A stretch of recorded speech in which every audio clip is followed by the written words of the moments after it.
The year was 1967, and Harvey Mitchell was the only farmer in Madison County, Nebraska, who didn't show up at the John Deere unveiling event at Benson's Implement in Norfolk. It was a big deal.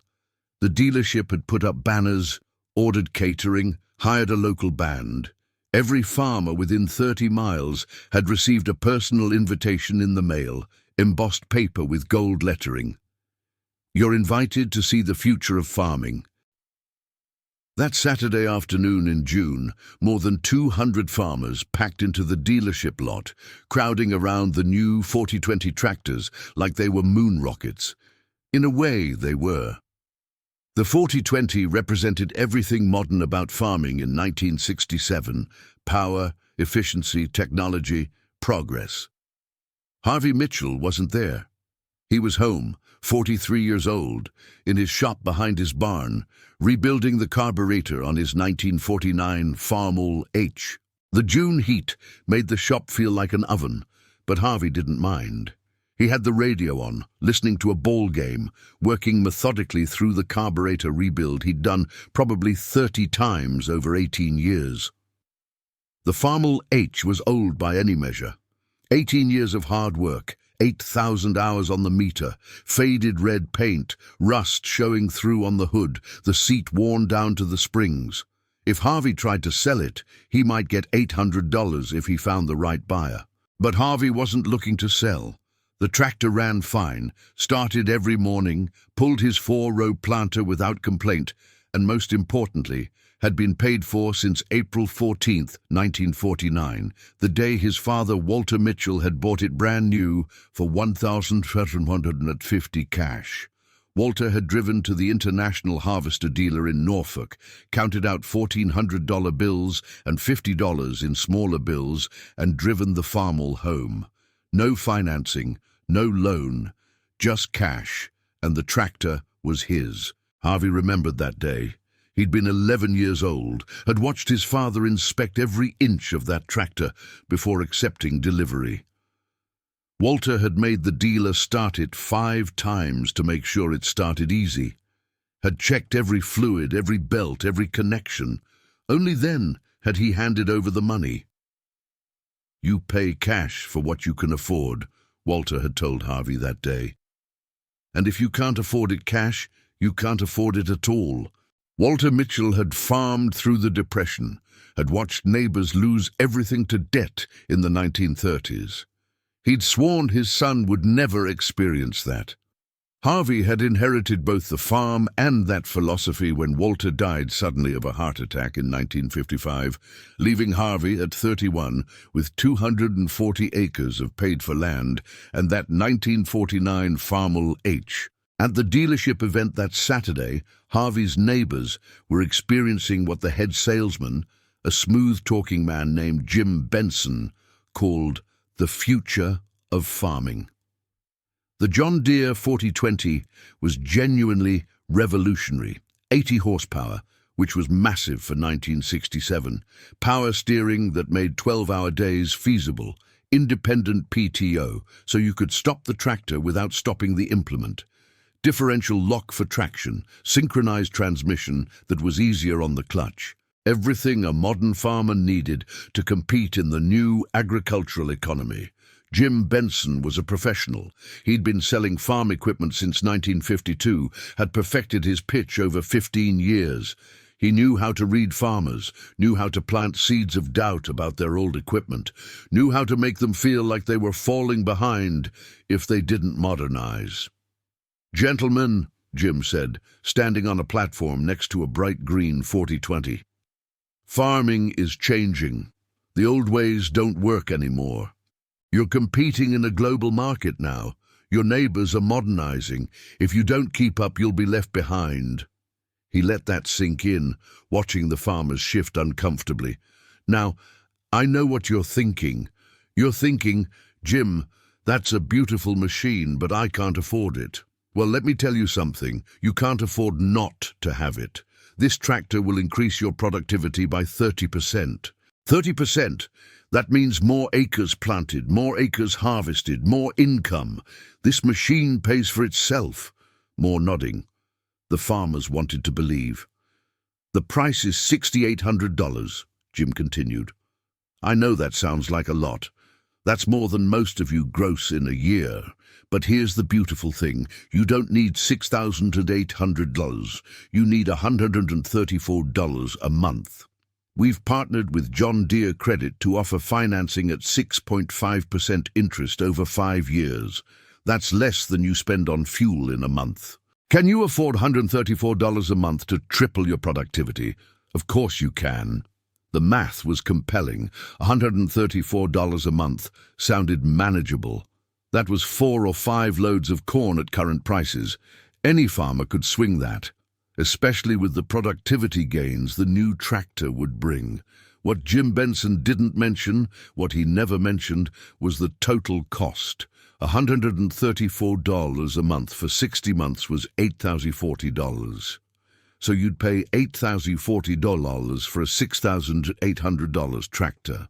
An extra $1,240 in interest, 18% more than the purchase price. And that assumed you never missed a payment, never had a bad year, never needed to defer or restructure. 3 of Harvey's close neighbors signed contracts that afternoon, swept up in the excitement and the peer pressure and Jim Benson's smooth assurances. Bill Henderson, who farmed 320 acres west of Madison. Bill was 41, had 2 teenage sons, had inherited his land from his father. Good farmer, hard worker, respected in the community. Bill signed on the dotted line, committed to 60 months of $134 payments. Tom Cooper, 400 acres south of town. Tom was 45, had been farming since he came back from Korea in 1953. 3 daughters, all in school. Tom looked at that shiny green 40/20 and saw his future. He signed. Ed Wilson, 480 acres east toward Norfolk. Ed was 48, the oldest of the 3. He'd been farming since 1941, had 26 years of experience. Ed knew better, but he signed anyway. Everyone else was doing it. How could everyone be wrong? All 3 men walked out of that dealership that afternoon owing $6,800 plus interest, feeling excited, feeling modern, feeling like they'd just made the smartest decision of their farming careers. When Harvey's wife Martha asked him that evening why he hadn't gone to the event, why he hadn't even been curious, Harvey just shrugged. He was at the kitchen table, cleaning his hands with Gojo, trying to get the carburetor grease out from under his fingernails. "Didn't see the point," Harvey said. "We've got a tractor that works. Don't need to spend a Saturday afternoon looking at something I can't afford." "Bill Henderson bought one of those new 40/20s, Martha said. She'd heard about it at Elmer's grocery in town. The news had spread fast. 3 local farmers buying new tractors on the same day was big news in Madison County. Betty Henderson was so excited, said it's going to revolutionize their operation. Harvey dried his hands on a dish towel, careful not to get grease on it. Martha was particular about that. "Good for Bill. I hope it works out for him. But we don't need to revolutionize anything. We need to keep farming and keep the land paid for." Martha was quiet for a moment, then asked gently, "Don't you ever want something new, Harvey? Don't you ever want to have nice equipment like the other farmers?" It wasn't nagging. Martha never nagged. She was just curious about her husband's thinking. They'd been married 20 years, and sometimes she still didn't fully understand his extreme conservatism about money. Harvey thought about her question seriously. "Sure I do," he admitted. "I see those new tractors, and yeah, I'd love to have one. Air-conditioned cab, power steering, all the modern features would make the work easier, more comfortable." He paused, choosing his words carefully. "But Martha, I want to own our land more than I want a new tractor. And I don't think you can do both. I watched my dad barely hold on to this place during the Depression.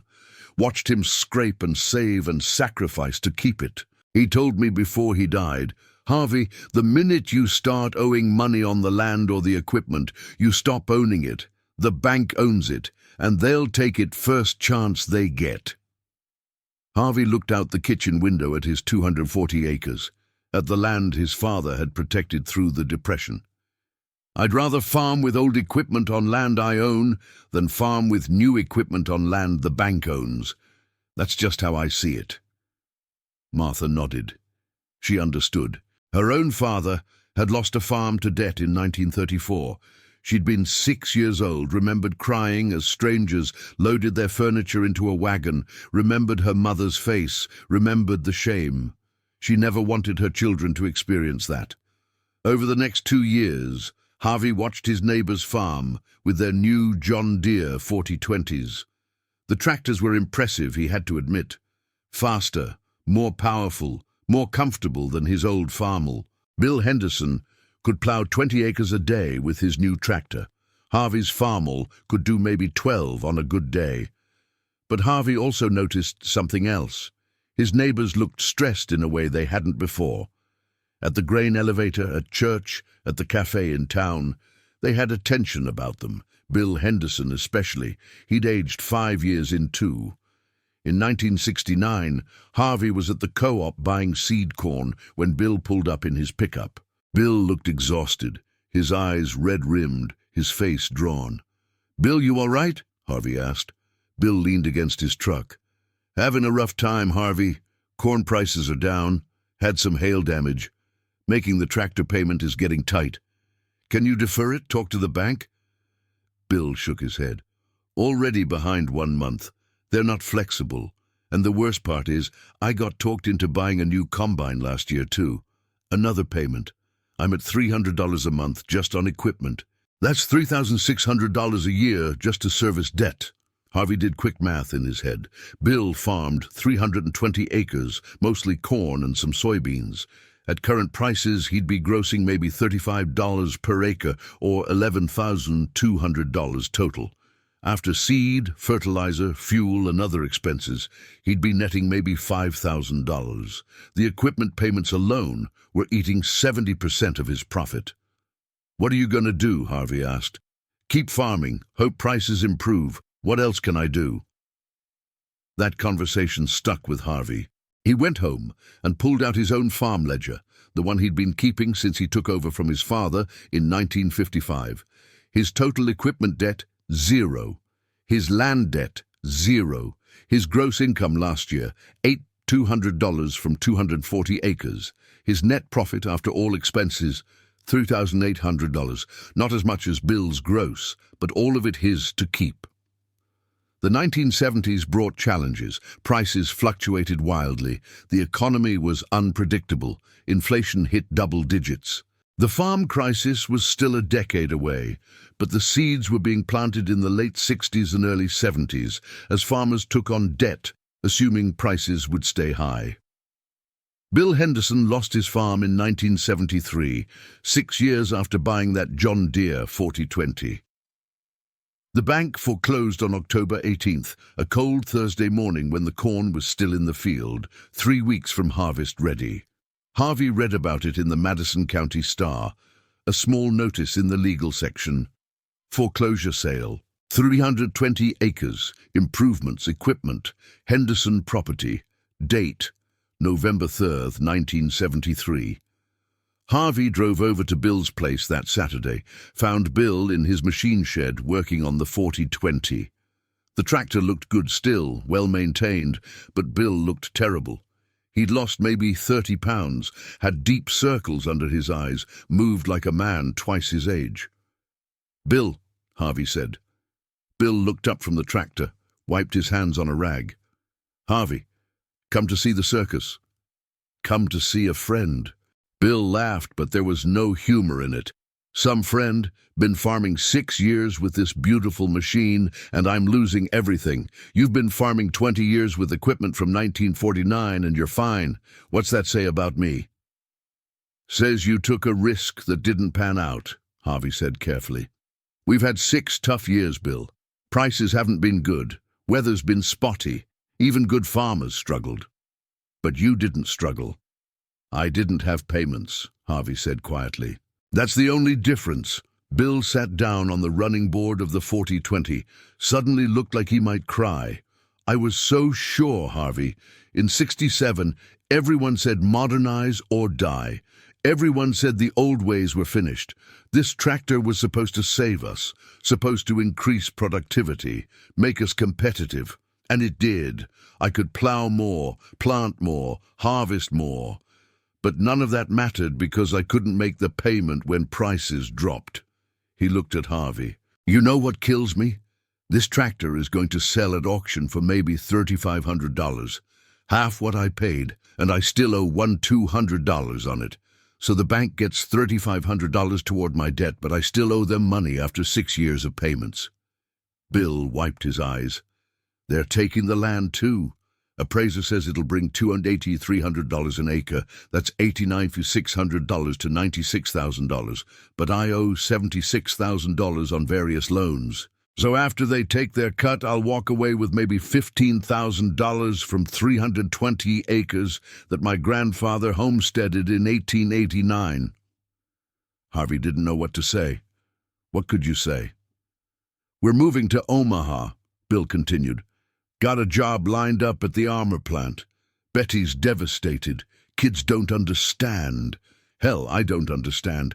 How do you do everything right and still lose? I'm sorry, Bill. Yeah, me too. Harvey went to Bill's auction on November 3rd.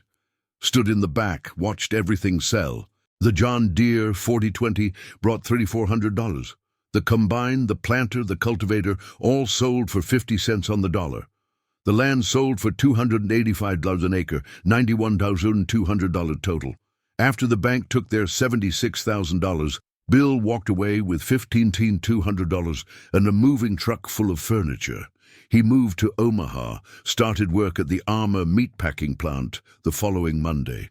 Betty got a job as a secretary at an insurance company. They rented a small house in South Omaha. Bill never farmed again, never even talked about farming. Too painful. Tom Cooper hung on longer than Bill, made it until 1978. But the story was the same. Bought new equipment on credit, had decent years in the early 70s, then got hit with bad weather and bad prices in 76 and 77. Missed payments. Bank foreclosed. Tom's 400 acres sold at auction in May of 1978 for $320 an acre, $128,000 total. Tom owed $98,000. He walked away with $30,000 after 11 years of farming. Moved his family to Grand Island. Got a job at a farm equipment factory. The irony wasn't lost on anyone. He'd lost his farm to equipment debt. And now he was building equipment for other farmers to go into debt for. Ed Wilson was the last of the three to fall. Made it all the way to 1981, 14 years after buying that John Deere 4020. But the farm crisis was really hitting hard by then, and Ed couldn't hold on. His 480 acres sold for $308 an acre at auction, $182,400. But Ed owed $145,000 between equipment loans, operating loans, and land debt he'd taken on in the late 70s trying to expand. He walked away with $37,400 and moved to Lincoln to work construction. Through all of this, Harvey Mitchell just kept farming. He'd replaced his 1949 Farmall H with a used 1959 Farmall 560 in 1974, paying $2,400 cash.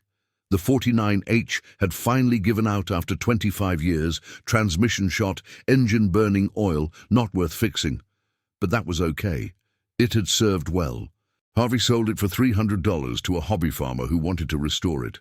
The 1959 560 was 15 years old when Harvey bought it, had 6,500 hours, needed some work. Harvey spent 2 weeks in his shop rebuilding the hydraulics and fixing the clutch. Total parts cost $480. When he was done, he had a fully functional tractor for $2,980. A new John Deere 4430 in 1974 cost $18,500. In 1979, Harvey added a used 1965 John Deere 3020 to his operation. Bought it at an estate sale for $4,800 cash. The tractor had belonged to a farmer who died, and the widow was selling everything. The 3020 was 14 years old, had 8,800 hours, but ran well. Harvey spent a weekend going through it, found the engine was solid, replaced some worn parts, and put it to work. So there was Harvey in 1979, farming his 240 acres with a 20-year-old Farmall 560 and a 14-year-old John Deere 3020. Total investment in equipment, $7,280, both tractors paid for. Meanwhile, farmers who'd bought new in the mid-70s were drowning in payments of $500, $800 per month. In 1983, 26 years after Harvey started farming, he got a phone call that would change everything. It was from a lawyer named Robert Chen in Norfolk. "Mr. Mitchell, my name is Robert Chen. I'm handling property liquidation for First Federal Bank. They have a foreclosed farm property that's been on their books for 10 years, and they're motivated to sell. It's the former Henderson property, 320 acres west of Madison. They're asking $220 an acre." Harvey knew the property intimately. He'd watched Bill Henderson farm it for years. Good land, flat bottomland, same quality as his own. "What's the condition of the improvements?" "Farmhouse needs work, barn needs work, but the land is solid. To be honest, Mr. Mitchell, the bank is desperate to unload this. They've had it since 1973. It's been a dead asset for a decade. If you're interested, I think there's room to negotiate." Harvey was 59 years old. He'd been farming his 240 acres for 28 years. The idea of expanding, of buying more land, had honestly never occurred to him. He was content with what he had. But 320 more acres, especially at the right price. He drove out to look at the property that Saturday. The farmhouse was empty, windows broken, roof sagging. Vandals had gotten in. The barn was in bad shape, wouldn't be worth salvaging. But the land itself was perfect. Black soil, good drainage, same quality as his own farm. Harvey went home and pulled out his bank statements. He had $84,000 in savings, accumulated over 28 years of farming without debt. Never had an equipment payment, never had a land payment, just lived frugally, saved every spare dollar, and watched it accumulate at 5% interest. He called Robert Chen on Monday. "I'll give you $200 an acre for the Henderson property, $64,000 cash. Take it or leave it." There was a pause. Then, "Let me talk to the bank, I'll call you back." Chen called back 3 hours later. "They'll take it. $64,000 cash. When can you close?" "This week." Harvey paid cash for Bill Henderson's old farm, the farm Bill had lost to debt 10 years earlier. Suddenly Harvey was farming 560 acres instead of 240. At 59 years old, he'd more than doubled his operation. In 1985, Tom Cooper's old farm became available through a similar situation. Different bank, same story. Foreclosed property they'd held for years, desperate to unload it. Tom's 400 acres, good land, sold to Harvey for $215 an acre. Harvey paid $86,000 cash. Now he was farming 960 acres. 2 years later, in 1987, Ed Wilson's farm hit the market. Harvey bought it for $240 an acre, 480 acres, $150 and $200, all cash. Now he owned 1,440 acres. By 1990, Harvey Mitchell, the farmer everyone thought was backwards in 1967, owned 3 times as much land as any of his neighbors. The 3 farms that his neighbors had lost trying to modernize, trying to compete, trying to leverage their way to success, Harvey had bought all 3. Paid cash for all 3, and owned all 3 outright. His neighbors who remained, the ones who'd survived the crisis, couldn't quite believe it. Harvey Mitchell, the guy who'd kept farming with old equipment while they bought new, the guy who'd seemed content with his small 240-acre operation, now had 1,440 acres and was the largest farmer in Madison County. Harvey kept farming the 1,440 acres through the 1990s. He was in his 70s by then, but still strong, still working. His son David had come back to help in 1992, took over more of the daily work as Harvey slowed down. In 1995, at age 71, Harvey sat down with David and went through the books. They were sitting at the same kitchen table where Harvey had sat with his father 40 years earlier, going through the same kind of ledgers. "We've got 440 acres paid for," Harvey said, "worth about $900 an acre now. That's $296,000 in land value. We've got $240,000 in savings, total assets of $1.5 million, total debt zero." David looked at the numbers. His father had started in 1955 with 240 acres worth maybe $40,000 and a tractor worth $800. Now, 40 years later, he had $1.5 million, not through aggressive expansion or risky investments or clever schemes, just through farming conservatively, avoiding debt, and buying foreclosed land when prices were low. "Dad," David said, "why didn't you buy more land in the 80s? You could have probably gotten it even cheaper than what you paid." Harvey thought about that. Could have.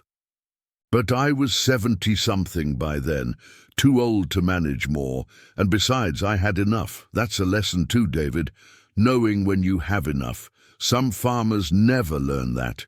They keep expanding until they collapse." Harvey farmed actively until 1998, then retired at age 74. He sold 1,440 acres in 2001 for $1,800 an acre after prices had recovered. Total sale, $12,292,000. He divided the money among his 3 children. David got money to buy his own land. The other 2 children got enough to be financially secure for life. Harvey lived comfortably on Social Security and investment income until he died in his sleep in 2015 at age 91. At his funeral, over 400 people attended. 3 generations of farmers who remembered the crisis, who remembered the choices made in 1967, who remembered what happened next. One of the eulogies was given by Robert Henderson, Bill Henderson's son. Robert was 52, worked as an accountant in Omaha, had never farmed. He'd been 10 when his family lost their farm. "I didn't understand what happened in 1973, Robert said, his voice breaking. "I just knew we had to leave our home, our community, everything we knew. My dad worked at armor packing for 23 years until he died in 1998. Never talked about farming. I asked him once why we had to leave, and he just said, 'Made a bad decision.' Wouldn't say more." Robert paused, collecting himself.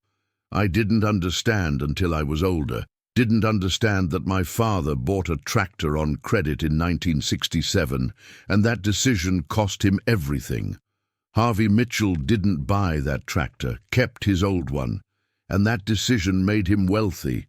He looked out at the crowd. "Harvey bought my father's farm in 1983, paid cash for it, $64,000, farmed it for 18 years, sold it in 2001 for $576,000.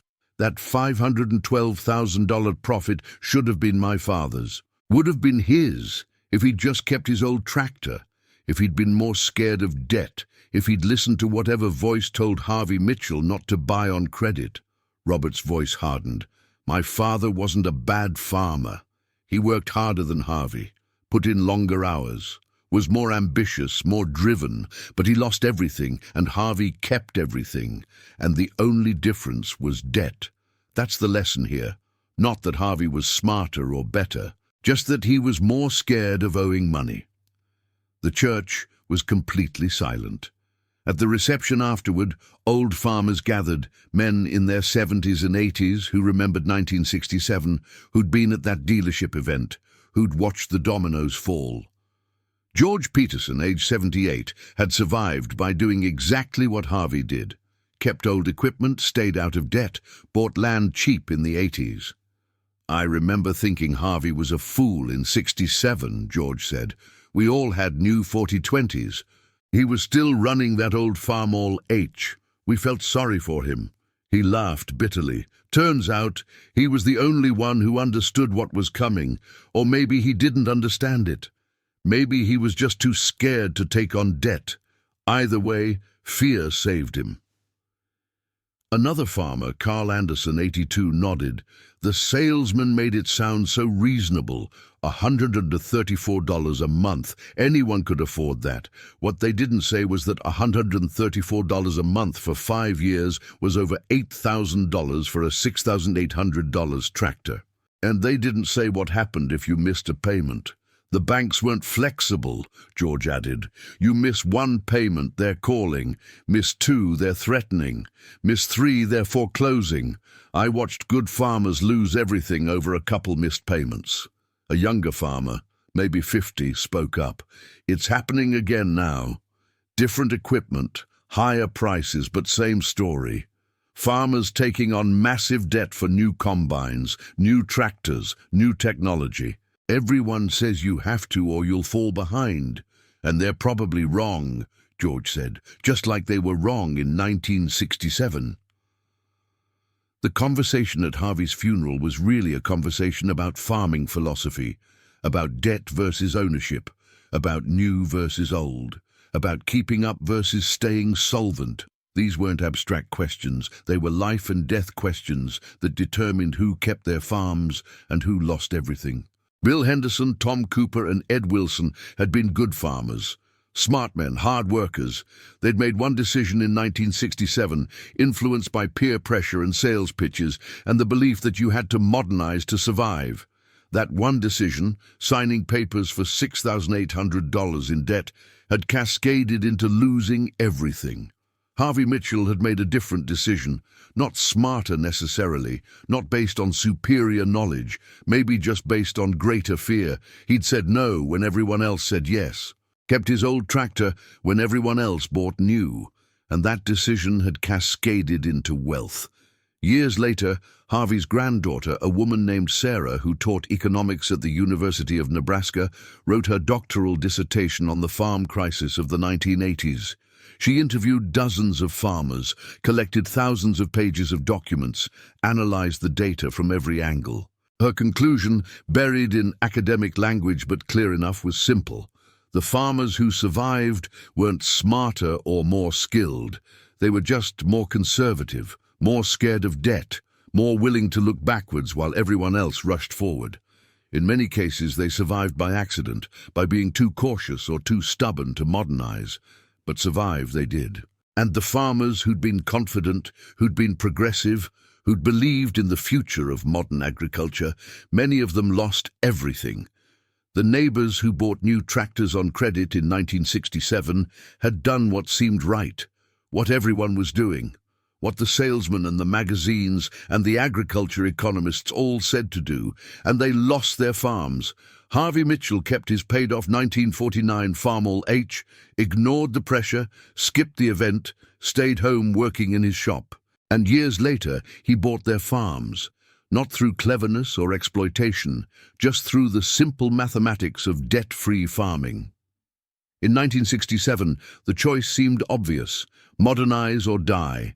But in retrospect, the obvious choice was the wrong choice.